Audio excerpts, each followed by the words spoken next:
Honesty is the best policy.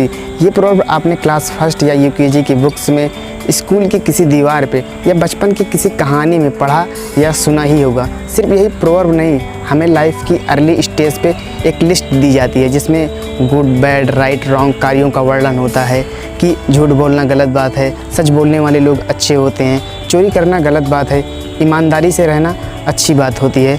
Life के early stage में सिखाए जाने वाले तमाम सो कॉल्ड अच्छी बातों में से ऑनेस्टी का लेसन एक होता है, जिसमें हमें बताया जाता है कि ये हमारे ट्रूथफुलनेस, इंटीग्रिटी और लॉयल्टी को प्रदर्शित करता है।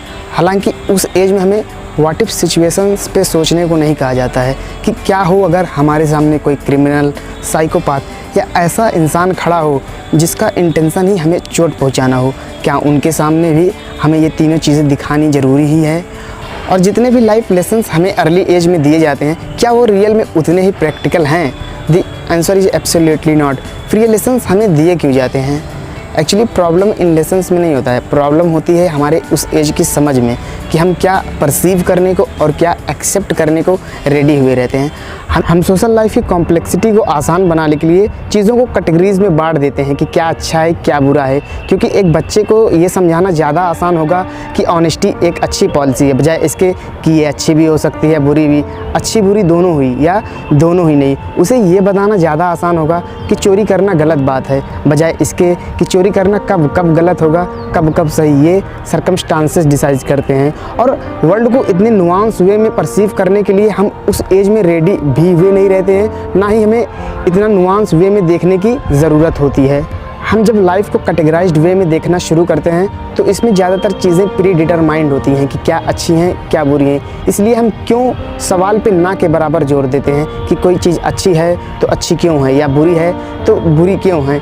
और थोड़ा सा इम्प्रूव होने के बाद हम खुद को स्विच करते हैं कैटेगराइज्ड वे से binary view of the world में।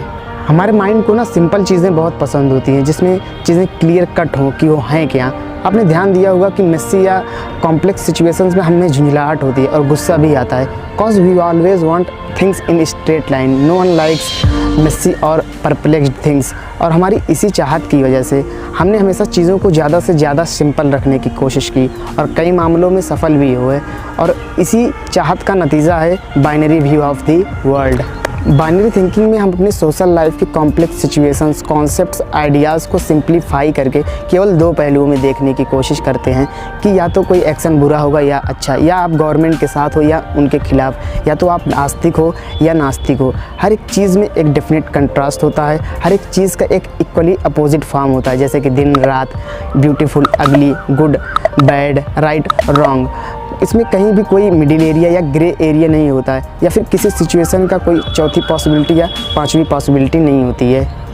बाइनरी थिंकिंग हमें सर्टेनिटी दे के बेटर तो फील करा देता है, पर ये हमें क्लैरिटी नहीं दे पाता है। और किसी भी सिचुएशंस के सिर्फ दो पहलू नहीं होते हैं। इवन सिक्के में हेड या टेल नहीं होता है, उसमें एज भी होता है। और इंसान अच्छे या बुरे नहीं होते, इंसान अच्छे और बुरे दोनों ही होते हैं। आप गवर्नमेंट के साथ भी हो सकते हो, खिलाफ भी। साथ उन कामों के लिए जिनसे आप सहमत हो, खिलाफ उन कामों के लिए जिनसे आप सहमत नहीं हो। एक इंसान आस्तिक और नास्तिक दोनों ही नहीं हो सकता है।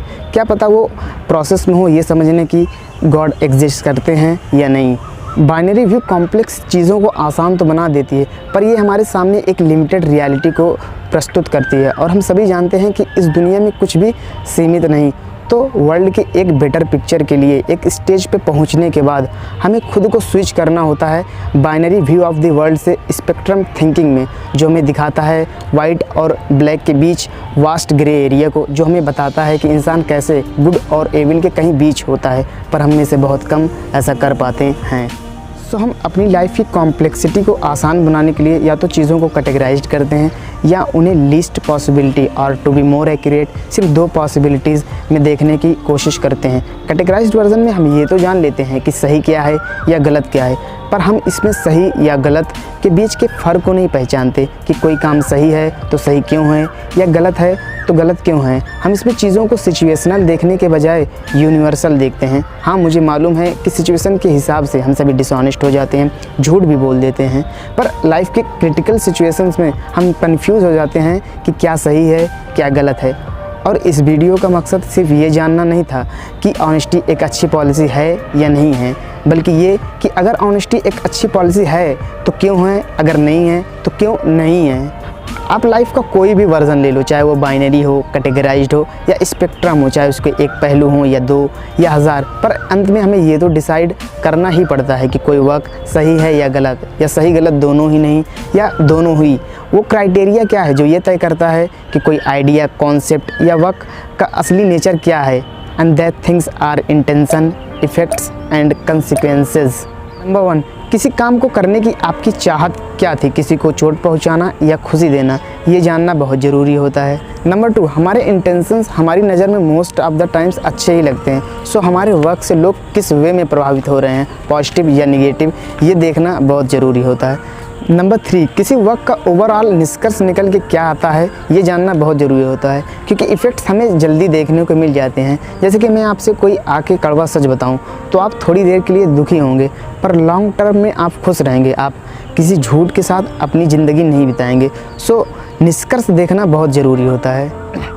So honesty is not a best policy, it's just a policy. इसका असली नेचर क्या होगा ये तय करेंगे इंटेंशन, इफ़ेक्ट्स, कंसिक्वेंसेस।